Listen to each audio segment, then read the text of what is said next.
I'm Keely Eure here with Jordan Moore for rapid reaction of USC's second round win. Jordan, another hot start for USC today. What'd you see? Yeah, I thought they came out with a great sense of urgency. I'm sure they were feeding off the energy of this crowd. I mean, they look up and see more than 9,000 people in the building for this game. And, they came out and were assertive defensively right from the start. They knocked down some shots.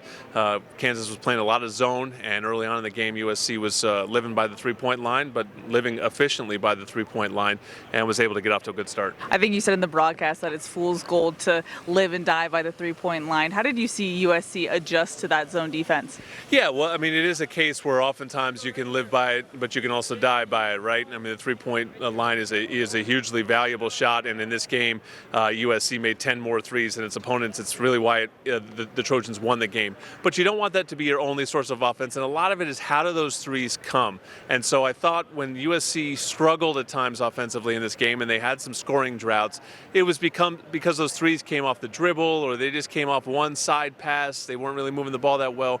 As the game wore on, when things really got tight, they started getting the ball inside the zone, and if the threes came, they came on kickbacks out, or if they made offensive rebound and they're kicking out. Those are great threes, and so they made some big ones late, but they were able, as the game wore on, particularly when it got tight, to get inside that zone. I thought the coaches made a really nice adjustment. In the beginning of the game, they were playing the players in the middle of the zone that, to be honest, Kansas was fine with those players playmaking or taking the shots. The adjustment was to get Juju in the middle of that zone, to see McKenzie a little bit in the middle of that zone. And once they did that, Kansas had no answer for it. Yeah, and as a result, both Kenzie and Juju with 20-plus point games. What did you see from both of them? And Juju with, I believe, a stat line that hasn't been done since the 2000s, early 2000s in NCAA history. Wow, I did not see that yet, the context of Juju's performance. But I thought really she stepped up when they needed her most. She was kind of quiet, and they were doing a nice job with her. She got off to the fast start and then was just sort of like hanging around 14 points for a while, and that's when it became a one-point game. And I thought the biggest sequence of the game was late in the third quarter. She hits a three to make it a 4-point game. Then she scored again to make it a 6-point game, and then Clarice made a free throw, and all of a sudden it was 7 going into the fourth. And that, to me, allowed them to take a little bit of a breath, because if it had been a 1-point game going into the fourth quarter, everything gets tight and the crowd's not helping you that much because they're getting nervous, and you can sort of feel the anxiety. All the pressure would be on USC, not on Kansas. Juju alleviated that by doing what stars do. She made a big-time play, and then she pretty much took the game over in the fourth. She ends with 28 points. She had a double-double. She did everything that you'd expect from Juju. And you asked about McKenzie as well.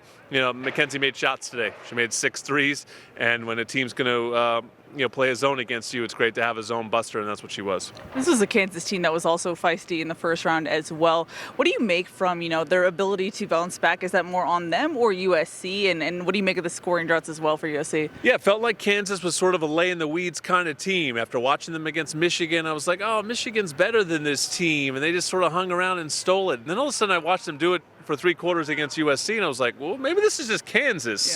So credit to them. I thought they were a really good and feisty defensive team. Their center was just killing USC on the glass. She had 18 rebounds, and rebounding has sort of been the litmus test for USC as the season has gone on. The coaches have pointed to that stat as where this program has gotten so much better as the season has gone on. But today, they gave up 18 points to the opposing 5. It wasn't until Clarice sort of took the game over. She had 6 offensive rebounds. She had 6 blocks, where she started to own the paint in the fourth quarter that USC was able to pull away. The post-game press conference, both Lindsey Gottlieb and Juju Watkins and Mackenzie Ford said they're not surprised by what Clarice did tonight. They said, if you saw her in practice, this is not a surprise. It really seems like she's coming into her own this postseason.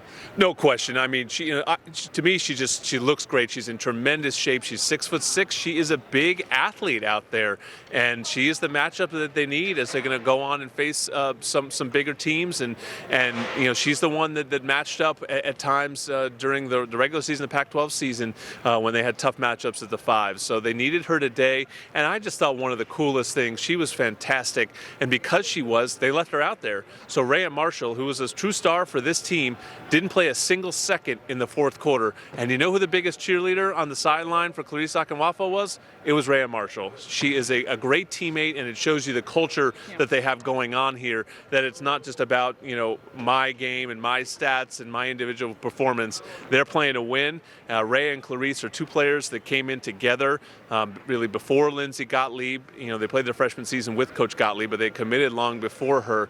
And you can imagine that they only dreamt of nights like this, right? They came in here and committed to a program that was not on the precipice of being a 1 seed in the NCAA tournament, and here they are in their junior seasons, looking up at a packed house and advancing to the Sweet 16, and they couldn't be happier for each other. Yeah, USC advances to the Sweet 16 for the first time since 1994. Before I was born, Jordan. Not to make you feel old there.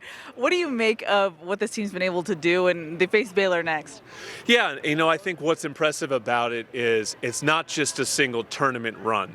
It is a program that has gotten to a 1 seed. They got to a Pac-12 tournament title.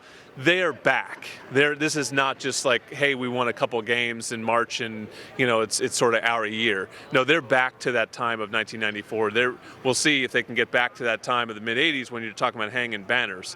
But, in terms of 1994, this is where the program is right now. That team had people like Lisa Leslie and Tina Thompson.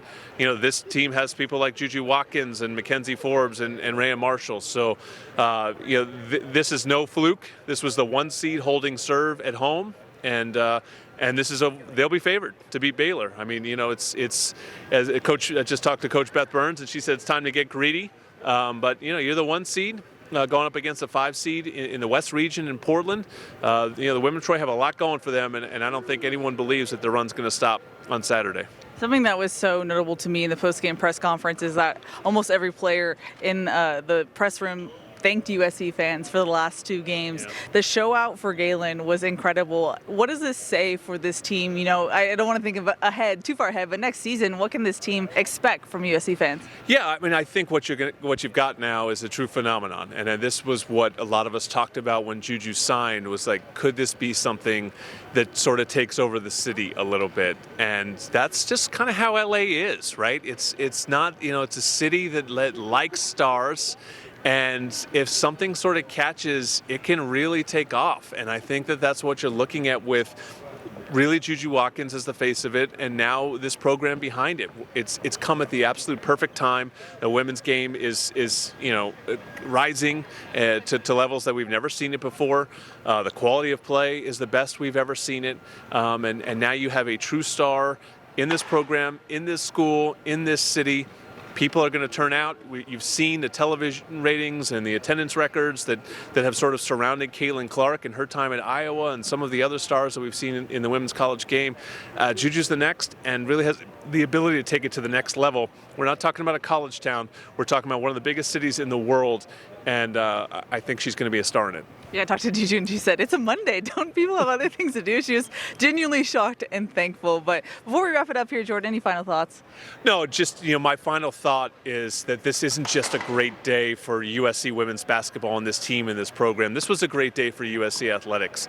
I thought that the whole school and the whole fan base, which is known as a football school, rallied around this program and just seemed to be so engaged in everything that we saw on Saturday and here today, and celebrated them as the champions that they are, and sends them off to Portland. And if you want to come up to Portland, we'll be there. And if you're up in the Pacific Northwest already, get to the Moda Center, and you still have the advantage of being in the West region. Baylor does not, so they got a lot farther to fly than USC does. So hopefully the Trojan family will turn out in Portland as well, and I think a big week ahead.